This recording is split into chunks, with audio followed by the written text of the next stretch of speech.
ភពពណ៌បៃតងត្រជាក់ចោះកន្លែងស្ងាត់នៅវត្តគុលតឹងមានកន្លែងអង្គុយលេង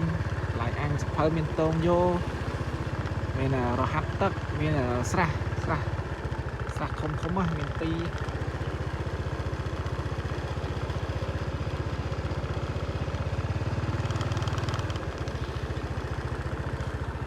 ចង់មកធ្វើបុណ្យអីចង់មកលេងអីស្លាប់ខ្លួនហ្នឹង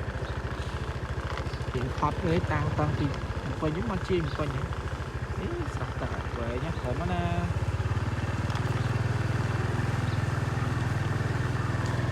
បើយប់ឡើងស្អាតត្រជាក់បានឈើសម្បូរថ្ងៃសិលអីមនុស្សហត់តែច្រើនពាក់ស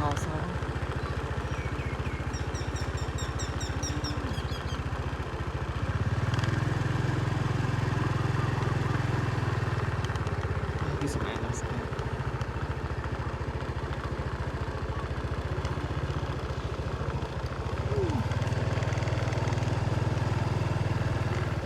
កន្លែងនេះលោក3ពីផុសវីដេអូ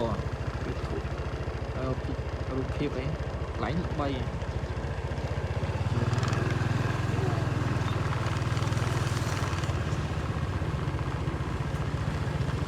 មកដល់ជិះមើលជុំវិញស្អាតបោកន្លែងស្គាល់